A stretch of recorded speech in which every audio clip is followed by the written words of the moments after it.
Warning, you are not watching Siskel and Ebert. You are now entering Wang's world. Topical back with another video. I'm Strange Wang. Today I have a film review for Past Lives. And before we get into this film review, please hit that thanks button underneath this video. Donate some money to the YouTube channel of Topical. It helps out a lot. We appreciate it. Or if you don't want to, you can always subscribe, and that also helps out the channel a lot as well. If you do either of those two things, then I appreciate that. But let's get down to brass tacks. I gave Past Lives a 9.1 out of 10 Wangs. Why?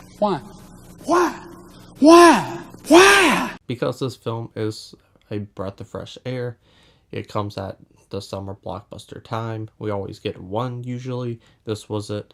And it's just no explosions, no capes, no premises where the world is ending. Just good, character-driven, personal art. And that's what this film is. Yay! The aspect that makes it feel so personal is the acting. The acting is so realistic. The acting is what gets you invested.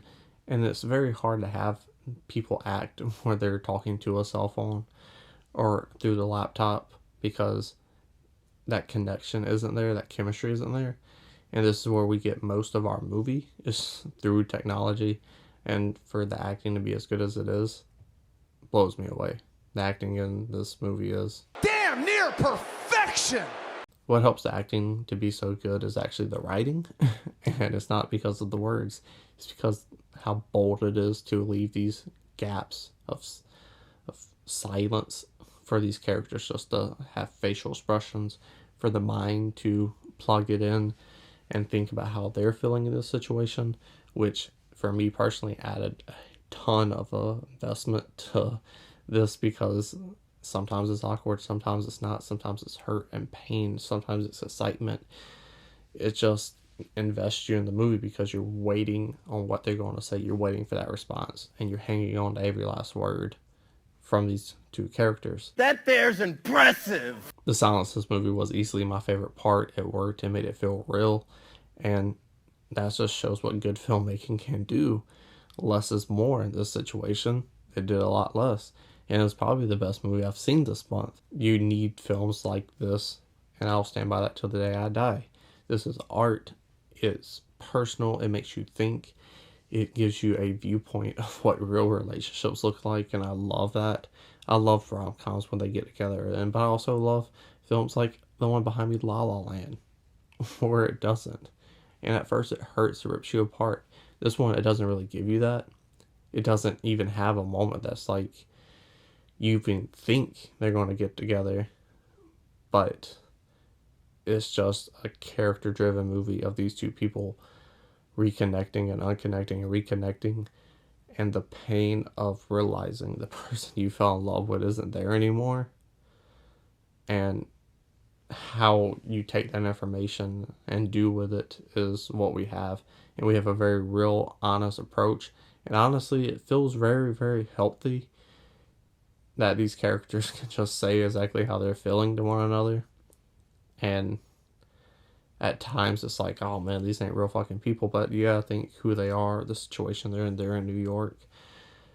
I'm definitely not that fucking healthy of a person to be so direct with my wife or former lover, I guess you would say, about how I feel, and make it so direct and understand those feelings as strong as these characters do in this film. It's very mature, and I think some people, it's just going to go with their heads and they're going to be like, this shit's fake, it's boring, it doesn't have that big fucking fight or whatever to move the movie. It doesn't need it. These movies from A24 are about emotion, and that's what I got from this movie. I cared about these characters. I felt bad for them. I understood these characters. I felt for these characters, and that's what film is about. To have emotion, to think, to feel, and this movie does that very, very well. Is it the most memorable movie in the world? No, I'll probably forget it. There's better movies that has emotion in it. But this one came at the right fucking time of the year, and it's one of the best movies of the year without a doubt. But let me know your thoughts and opinions about Past Lives in the comment section below. Scroll back up, hit the like button, share the video, and subscribe. It's not a game, it's a rich thing.